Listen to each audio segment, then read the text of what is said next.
اب اس کے بعد وہ 4 سال تک انتظار کرے، کون؟ بیوی، اور اعلان کرتی رہے ادھر سے ادھر سے، رشتہ داروں سے، ملنے جلنے والوں سے ذکر کرتی رہے۔ اس کے بعد جب دیکھ لے کہ کوئی اطلاع نہیں ہے، اب اس کے بعد 4 سال وہ کیا کرے؟ انتظار کرے۔ انتظار کرنے کے بعد عدت گزارے، عدت گزارنے کے بعد اب وہ شادی کر لے۔ اس کے باوجود بھی اگر پہلا شوہر آ گیا تو اس کو پہلے شوہر کی طرف پلٹ جانا ہوگا۔ یہ دوسرے والے جو شوہر ہیں یہ آؤٹ ہو جائیں گے۔ بس ہے میرا، پانی آیا تیمم برخاست، تو اصل والا پانی ہے، دوسرا والا تیمم ہے۔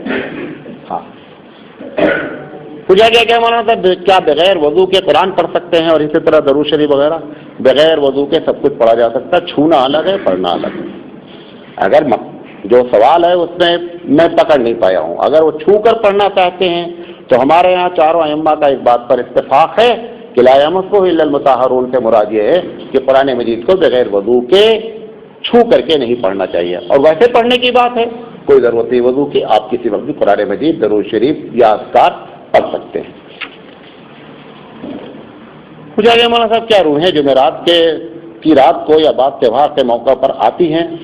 روحیں کبھی نہیں آتی ہیں، یہ ہماری روحیں ہیں جو ان روحوں کو بلاتی رہتی ہیں، وہ شیطانی روحیں ہیں۔ ایک مرتبہ روح چلی جاتی ہے، کبھی وہاں سے واپس نہیں آتی ہے۔ ثانی رحمۃ اللہ علیہ فرماتے ہیں اگر اچھی ہیں تو وہ اچھے لوگوں کے ساتھ ہیں، تمہاری سڑی گلیوں میں آتی نہیں ہیں، اور اگر خراب ہیں تو اتنی ٹائٹ سیکورٹی کہ وہاں سے نکل نہیں سکتی ہیں۔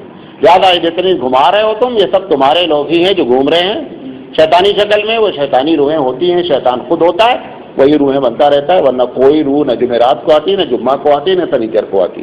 اور آپ کو معلوم ہے یہ جمعرات جمعہ تو اسی دنیا کے لحاظ سے نا، اوپر والا کو تو معلوم نہیں ہوتا کہ آج سنڈے چل رہا ہے کہ منڈے چل رہا ہے۔ ان کا سنڈے منڈے صرف کیا ہے، اگر نیک ہے تو روز جمعہ ہے، اور اگر نیک نہیں ہے تو سارا دن پھر بربادی ہی بربادی ہے، سمجھے نہیں؟ لہذا اوپر نہ سنڈے منڈے کچھ نہیں ہوتا، ان کو پتا بھی نہیں ہوتا کیا ہو رہا ہے یہاں۔ مجھے کیا میری عمر 60 سال ہے، میرا عقیقہ نہیں ہوا ہے، کیا میں اب عقیقہ کر سکتا ہوں؟ عقیقہ کرو، دعوت کرو، عقیقہ کیا جا سکتا، عقیقہ کی کوئی عمر نہیں ہے۔ بعض روایت سے معلوم ہوتا ہے کہ نبی کریم صلی اللہ علیہ وسلم جب مدینہ آئے تو آپ نے اپنا عقیقہ کیا، لہذا عقیقے کی کوئی عمر نہیں۔ عقیقہ سنت یہ ہے کہ 7 دن میں کر دیا جائے۔ ضعیف حدیث جو بہقی کی ابھی میں نے پیش کی اس میں 14 اور 21 دن کا بھی ذکر ہے، لیکن 7 دن صحیح حدیثوں سے ثابت ہے، لہذا سنت وہ ہے، لیکن عقیقہ کسی وقت بھی کیا جا سکتا ہے۔ ایک سوال آگے بیچ میں پوچھا گیا مولانا حرم میں ہتھیار رکھنا منع ہے، مگر وہاں پر مسلح پولیس والے گھومتے رہتے ہیں، تو کیا یہ حدیث کی مخالفت نہیں ہے؟ نہیں سمجھے بات۔ اللہ کے رسول صلی اللہ علیہ وسلم نے حرم کے بارے میں فرمایا کہ لا يحل لأحدكم ان يحمل بمكة سلاح، رواہ مسلم، کہ مکے میں، حرم کے علاقے میں کسی بھی آدمی کو اجازت نہیں ہے کہ وہ ہتھیار اٹھائے۔ اب وہاں پر کیا ہے، سیکورٹی ہے، فوج ہے، پوری سب کچھ ہے۔ دیکھو ہتھیار اٹھانا الگ ہے اور ہتھیار رکھنا الگ ہے۔ ہتھیار اٹھانے کا مطلب یہ ہے، اللہ کے رسول جو فرما رہے ہیں کہ حرم میں لڑائی نہ کی جائے، یہ مطلب ہے ہتھیار رکھنے کا اور ہتھیار اٹھانے کا۔ رہی ہے، اور اگر ابھی یہ معلوم ہو جائے کہ حرم میں کوئی ہتھیار نہیں، بازو والا جس دن چاہے اس دن حملہ کر کے کہ ہاں تو مارنا بہت آسان، کسی کے پاس گلیل بھی نہیں ہے تو آسان ہو جائے گا، کسی کو کوئی آتنکی حملہ کر دے تو معاملہ خراب ہو جائے گا۔ لہذا اس سے مراد کیا ہے، اسلحہ کا استعمال کرنا ہے، اور وہ بھی اگر کوئی حرم کے اندر میں کسی نے شرارت کر دی تو پھر استعمال کرنے پر بھی پابندی نہیں ہوتی ہے۔ پوچھا گیا مولانا عدت والی عورت کن چیزوں سے پرہیز کرے؟ جو باتیں بتا رہے ہیں یہ مین ہے، ہو سکتا ہے اس میں کچھ جزیات اور بھی ہوں۔ عدت والی عورت جو ہے، جب اس کے چاہے طلاق کی عدت والی گزار رہی ہو یا موت، دونوں میں سے، اس کو چاہیے کہ جہاں پر رہ رہی ہے، جہاں پر عدت گزار رہی ہے، وہاں سے وہ بلا اجازت سفر، بغیر ضرورت، اجازت نہیں، بغیر ضرورت سفر نہیں کرے۔ ضرورت سے مطلب کیا ہے، ایک ایسی ضرورت آ گئی، مثال کے طور پر جہاں اس کے شوہر کا انتقال ہوا ہے وہاں سیکورٹی ہی اپنی ہے، شوہر چلا گیا، کوئی سیکورٹی والا نہیں ہے، اب مجبور ہو کر کے بیچاری اپنے بھائی کے یہاں جانا چاہتی ہے، وہ اتنا جا کر کے اتنا لمبا سفر کر لے گی، بلکہ اس کو سفر کی اجازت نہیں ہے۔ وہ تمام میک اپ جو وہ اپنے شوہر کی نیت سے کرتی تھی، ساری چیزوں کو وہ بائیکاٹ کرے گی۔ ہمارے یہاں تو ویسا بائیکاٹ ہو گیا ہے بھارت میں، کیونکہ ہم نے غیر مسلموں سے بیوہ بننے کا طریقہ سیکھا، معلوم آپ کو یہ بات نہیں سمجھے گا؟ جو صحیح بات رہتی ہے وہ آپ لوگ بہت دیر میں سمجھتے ہیں. ہماری عورتیں جو بیوہ بنتی ہیں یہ غیر مسلموں سے بیوہ بننے کا طریقہ سیکھا انہوں نے.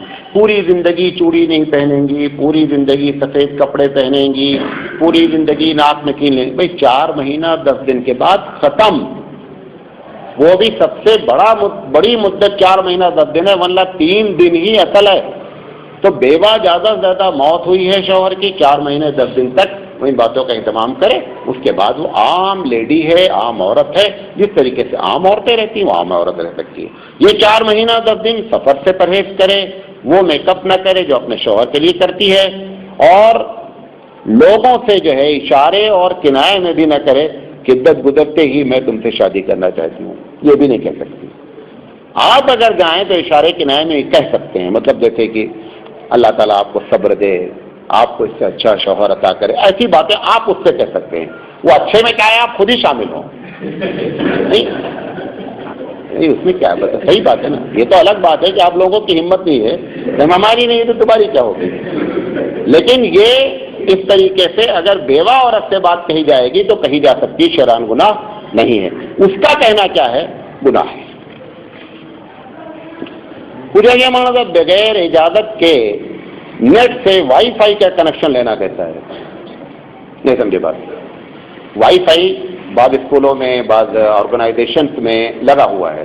اب انہوں نے سیکورٹی کوڈ نہیں لگایا. اب اگر آپ جیسے ہماری بلڈنگ کے بغل میں وائی فائی لگا ہوا ہے، ہم اگر اپنا موبائل آن کرتے ہیں تو وہ اگر آپ بھی کر دیں نیٹ تو وائی فائی سے کنیکٹ ہو جا سکتے.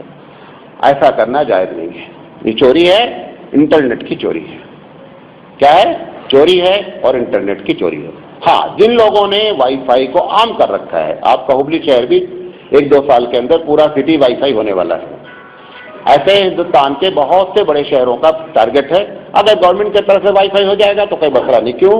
کیونکہ سب عیاشی کے کرنے کے طریقے کو آسان کیا جا رہا ہے کہ بد اخلاق لوگ کیسے بنے. پوچھا گیا کیا مسجد کے لیے زمین بیچنا اور پھر وہ پیسہ استعمال کرنا کیسا ہے؟ بتا تو ایک آدمی کا پاس پلاٹ ہے، مسجد والے کہہ رہے ہیں کہ زمین ہم کو دے دیجئے. اب وہ پیسہ لے کر کے دے رہا ہے مسجد کو، تو اس کا پوچھنا ہے کہ وہ مسجد سے پیسہ جو ہم کو ملے گا ہمارا استعمال کرنا جائز ہے کہ نہیں؟ ایک دم جائز ہے. اللہ کے رسول صلی اللہ علیہ وسلم کی جب مسجد کی اونٹنی مسجد نبوی میں جہاں پر قائم ہے وہاں پر بیٹھی تو اللہ کے رسول صلی اللہ علیہ وسلم نے پوچھا یہ جگہ کس کی ہے؟ بتایا گیا جو یتیموں کی ہے. اللہ کے رسول صلی اللہ علیہ وسلم نے ان کو بلوایا. ان کے پیرنٹ تو تھے نہیں، ان کے جو ولی الامر تھے ان کو بلایا، بات کی. تو ان لوگوں نے کہا اللہ کے رسول اگر ہماری زمین اللہ کے مسجد کے لیے استعمال ہو تو ہم فری میں دینا چاہتے ہیں. حضور اکرم صلی اللہ علیہ وسلم کا نہیں، میں اس کا پیسہ دوں گا. اور اگر وہ پیسہ دینا ناجائز یا لینا ناجائز ہوتا تو نبی کے صلی اللہ علیہ وسلم کبھی بھی پیسے کا آفر نہیں کرتے. لہٰذا اللہ کے رسول نے پیسہ دیا اور ان لوگوں نے پیسہ لیا، لہٰذا اس میں کوئی قباحت نہیں ہے. دلیل کے ساتھ بات ہو گئی. پوچھا گیا مولانا صاحب دبئی سے سوال آیا ہوا ہے. وہ جو اس کے پہلے سوال تھا وہ کینیڈا سے آیا تھا، اس کے پہلے کے سوال فرانس سے آئے ہوئے تھے کہ اگر کسی محرم کے ساتھ خواب میں کوئی زنا کر بھی دیکھے تو اس کا کیا حکم ہے؟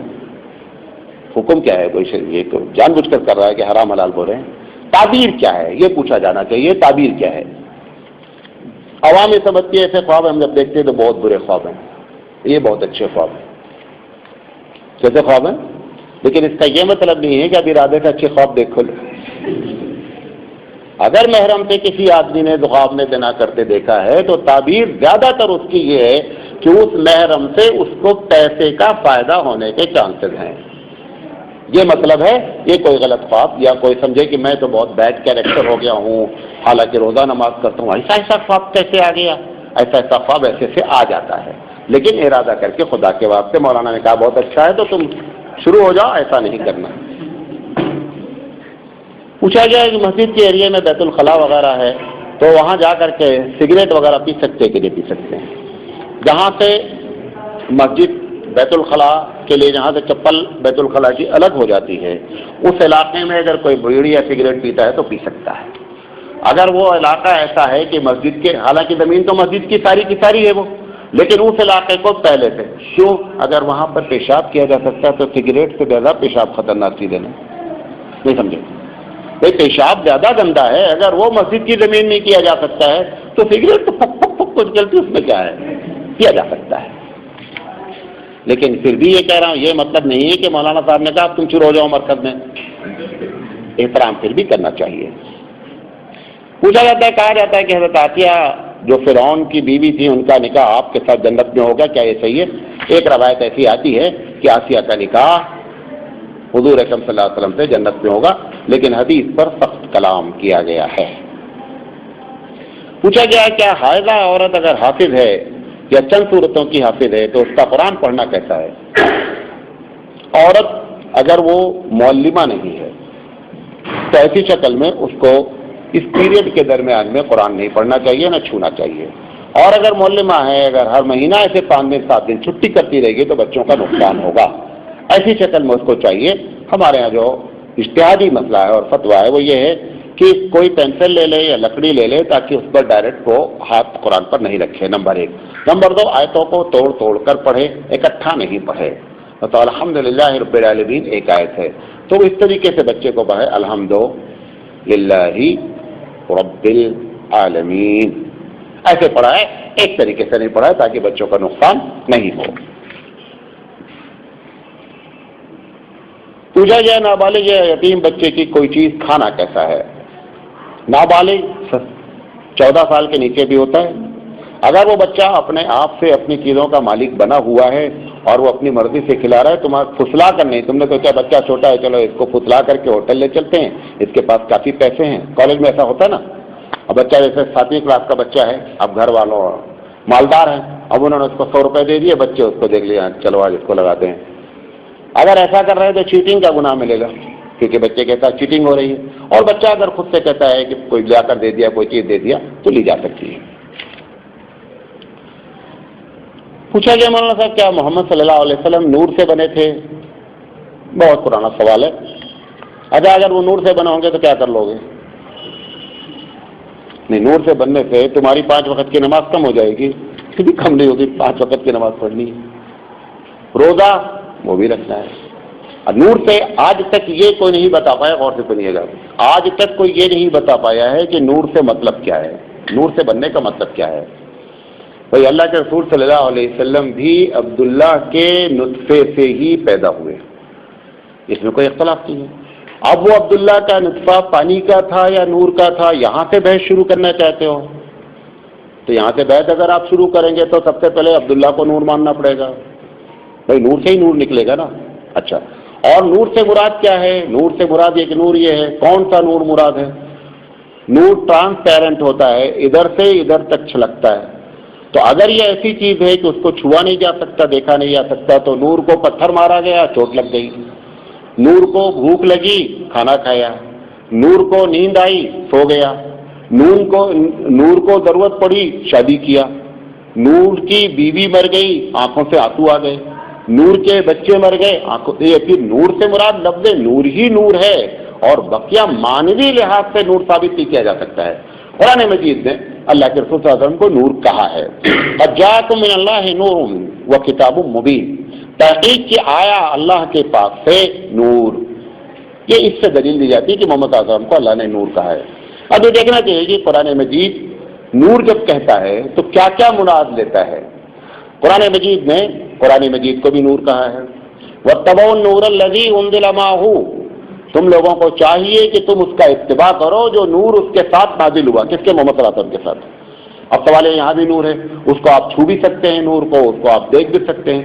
حقیقت کیا ہے؟ بغیر تعصب کے، دیوبندی بریلوی اپنی جگہ میں مارو گولی، بغیر تعصب کے قرآن مجید کا جو اللہ کا انداز ہے نور کے بارے میں، وہ ہدایت کو ہمیشہ نور کہتا ہے اور ہمیشہ گمراہی کو کیا بولتا ہے؟ ظلمت اور اندھیرا کہتا ہے.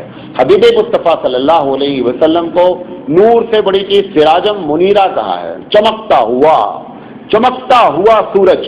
اب آ کر کے بولو وہ سورج ہے، وہاں بھی کہا ہے سراجم منیرہ کا صرف مطلب یہ ہے کہ جس طریقے سے سورج روشنی پھیلاتا ہے تو ساری تاریکیاں چھٹ جاتی ہیں، ایسے حبیب مصطفیٰ صلی اللہ علیہ وسلم نے دعوت کی محنت کر کے پوری دنیا میں جو روشنی جلائی وہ سورج سے بھی زیادہ چمکدار ہے۔ سورج کا ایک وقت ایسا آتا ہے کہ آدھی دنیا میں لوگ اندھیرے میں ہو جاتے ہیں، نبی کی وہ سیرت ہے جو کسی وقت بھی لوگوں کو اندھیرے میں نہیں رکھتی، ہر وقت اجالے میں رکھتی ہے، اس طرح سے بنیاد پر اس کو نور کہا گیا ہے۔ اگر یہ معنی نور کا ہے تو اس میں کوئی اختلاف نہیں ہونا چاہیے، لیکن نور سے مراد اگر نور ہے کہ نوحیم مٹی سے نہیں بنے ہیں، حالانکہ احمد رضا خان صاحب نے بڑا اس پر زور دیا ہے ماشاءاللہ کہ مٹی سے نہیں بنے ہیں، نور سے بنے، لیکن ایک جگہ انہوں نے کیا کر دیا، اصل میں کتنا بڑا بھی ہوشیار آدمی ہو، پولیس ڈپارٹمنٹ والے کو چھوڑ جاتا ہے کہ چوری کہاں ہوئی ہے نا۔ اعلیٰ حضرت نے بڑا دود مارا، نور نور نور نور، ایک ہنگامہ کھڑا کر دیا، دیوبندی بریلی ڈسپیوٹ ہو گیا۔ حضرت نے لکھا ہے کہ جب کوئی نبی مرتا ہے یہ دنیا سے پردہ کرتا ہے، نہ مرنے کا لفظ استعمال کرو، پردہ کرنے، حالانکہ حقیقت یہ ہے کہ ہر ایک کو موت آنی ہی آنی ہے۔ ہم احترام میں جو لفظ استعمال کرنے، وفات کا، فلاں کا، دھماکہ کا، پردہ فرما گئے، یہ فرما گئے، قرآن مجید سے اللہ کے رسول دیکھا انک میتٌ کہ محمد اعظم مرنا آپ کو بھی ہے۔ حضرت ابوبکر صدیق رضی اللہ تعالیٰ عنہ نے حضور کے بارے میں کہا من کان یعبد محمدا فإن محمدا قد مات، کہ جو محمد صلی اللہ علیہ وسلم کی عبادت کرتا تھا وہ سمجھ لے کہ آج ان کا خدا مر گیا ہے۔ تو موت سب پر آتی ہے۔ تو حضرت نے لکھا ہے، اعلیٰ حضرت نے، کہ جب انبیاء مرتے ہیں، جب انبیاء دنیا سے جاتے ہیں، ہم احتراماً مرنے کا لفظ ان کے لیے استعمال نہیں کرتے ہیں، جب اس دنیا سے جاتے ہیں تو اسی خاک میں ان کو دفن کیا جاتا ہے جہاں کی مٹی ہوتی ہے، اور یہی سب کے ساتھ ہے۔ آپ کی بھی قبر اسی جگہ ہونی ہے جس جگہ سے مٹی سے ہم بنے ہوئے ہیں، اسی جگہ دفنانا ہے۔ حضرت نے لکھا کہ جہاں پر روضہ اقدس ہے اسی مٹی سے حضور اکرم صلی اللہ علیہ وسلم بنے۔ سوال یہ ہے، اس کے پہلے تو بول گئے تھے کہ صاحب نور سے بنے ہیں، اب چونکہ روضہ اقدس کی تعریف کرنی ہے اور روضہ اقدس کی فضیلت بیان کرنی ہے، لہذا اب یہ مجبور ہو کر کے کہنا پڑا کہ اسی مٹی میں دفن کیے گی جس مٹی سے بنے۔ دونوں باتیں کیا ہو گئی، کنٹروورشل ہو گئی، لہذا کنٹروورشل ہونے کے بجائے ایک بات کہو، ساری دنیا آدم کی جو اولاد ہے وہ مٹی سے ہی بنی ہے۔ درجات، رسول اکرم صلی اللہ علیہ وسلم کا درجہ آدم سے لے کر قیامت تک کوئی بھی ایسا نہیں ہے جو اس درجے کو ٹچ کر سکے۔ برابر ہونا تو درکنار ہے، عبادت خدا بزرگ توئی قصہ مختصر، کہ خدا کے بعد اگر کسی کی بزرگی ہے نبی کریم صلی اللہ علیہ وسلم کی ذات اقدس ہے، اس سے بڑا کوئی بزرگ نہیں۔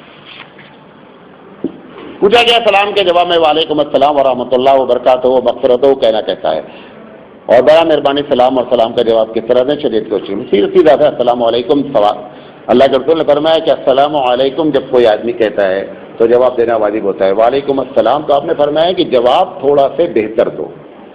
اگر اس نے کہا ہے صرف السلام علیکم تو آپ کہیے وعلیکم السلام ورحمۃ اللہ، اگر اس نے السلام علیکم ورحمۃ اللہ کہا تو آپ کہیے السلام علیکم ورحمۃ اللہ وبرکاتہ۔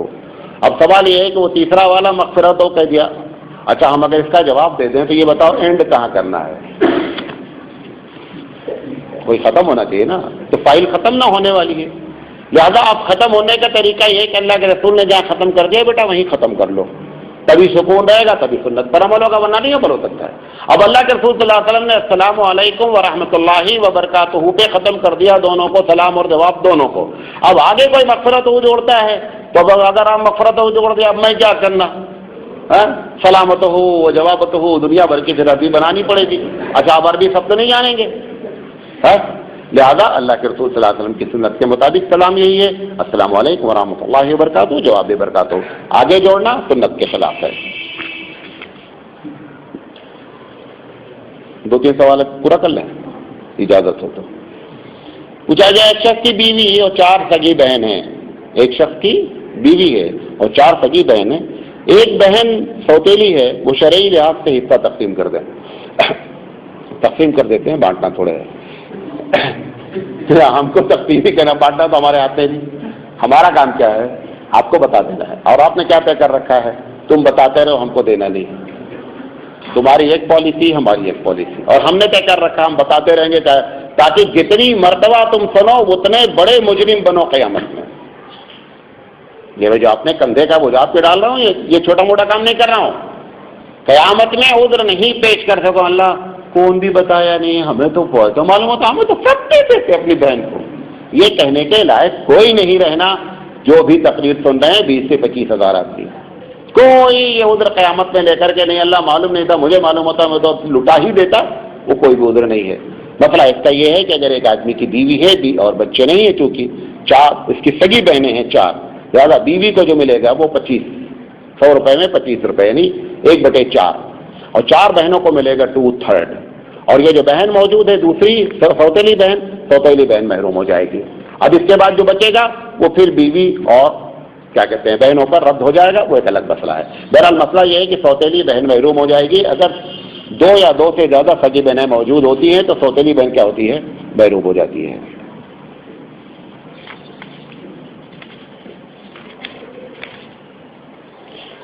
پوچھیں گے مولانا صاحب آج جمعہ کی تقریر میں آپ نے جو اختلافات کی بات کہی تو ہم عوام رول اس میں کیا ادا کریں؟ دیکھیں یہ جو بات میں نے آج جمعہ میں تقریر میں کہی کہ یہ جو اختلافات پھیلائے جا رہے ہیں، مقلد غیر مقلد، دیوبندی بریلی، دنیا بھر کے اختلاف، اس میں جب بھی بات ہوتی ہے تو عوام کیا سمجھتی ہے کہ یہ سب مولانا لوگوں کا چکر ہے، ہم تو ماشاءاللہ ایک دم اس میں کوئی ہمارے نہیں، یہ لڑ رہے ہیں، ہم سے کیا مطلب ہے؟ ہم تو بیچ پہ صرف دیکھ رہے ہیں، جہاں پہ تماشا ہوتا ہے تو بیچ میں 2-3 لوگ تماشا دکھاتے ہیں، دیکھنے والے ہزاروں لوگ ہوتے ہیں، وہ تماشا ایسا نہیں ہے. اگر آپ تماشا دیکھنا چھوڑ دیں تو ہم تماشا کس کو دکھلائیں گے؟ بھائی آپ طے کر لیں کہ یہ تماشے میں ہم چاروں طرف نہیں کھڑے ہوں گے تو ہم تماشا دکھلا پائیں گے؟ ہم نہیں دکھلا پائیں گے. اس میں عوام کا رول یہ ہونا چاہیے جب ان سے کوئی کہے، آپ سے کوئی کہے کہ دیکھیں بھائی آپ رفع الیدین جب تک نہیں کریں گے نماز نہیں ہوگی، مثال کے طور پر، یا رفع الیدین آپ نہیں کرتے ہیں، اللہ کے رسول رفع الیدین کرتے، آپ اس سے صرف ایک بات پوچھیں کہ بتاؤ بھائی کہ رفع الیدین کرنا فرض ہے؟ بولتا فرض نہیں.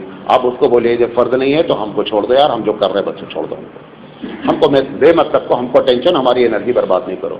آپ جب انٹرٹین کرتے ہیں تب وہ مولوی انٹرٹینمنٹ ہوتا ہے. اگر آپ انٹرٹین کرنا بند کر دیں تو مولوی کا اختلاف اپنے آپ ختم ہونے لگے. پبلک کیا کرتی ہے؟ خوب دلچسپی لے کر کے ارے ان کا اچھا مولانا اگر ہم ان کو بلا لیں تو کیا آپ ان سے ڈائریکٹ بات کرنے کے لیے تیار ہیں؟ ان کو اتنا اچھا لگتا ہے کہ 2 لڑے مرغے اور یہ بیچ میں دیکھتے ہیں کیسے لڑ رہے ہیں. یہ پبلک کا جو مزاج ہے یہ غلط ہے. پبلک کو چاہیے کہ ایسے لوگوں کو انٹرٹینمنٹ کرنا بند کر دیں، اپنے آپ معاملہ کیا ہو جائے گا ہمارا، ہم اپنے آپ بیٹھ جائیں گے جہاں ہیں. لیکن آپ لوگوں کے اس جو دیکھنے کی آپ کی خواہش ہے نا کہ کیسے لڑتے ہیں، اسی خواہش نے ہم کو اور لڑاکو بنا دیا ہے. لہذا اس میں آپ لوگ بڑا رول ادا کر سکتے ہیں. پوچھا گیا اگر مولانا شوہر کا انتقال ہوا اور بیوی حمل پہ تھی تو کیا عدت 4 مہینہ 10 دن گزارے گی یا وفات کے بعد وہ آزاد ہو جائے گی؟ بات سمجھے اس کو. اگر کوئی آدمی مر جاتا ہے،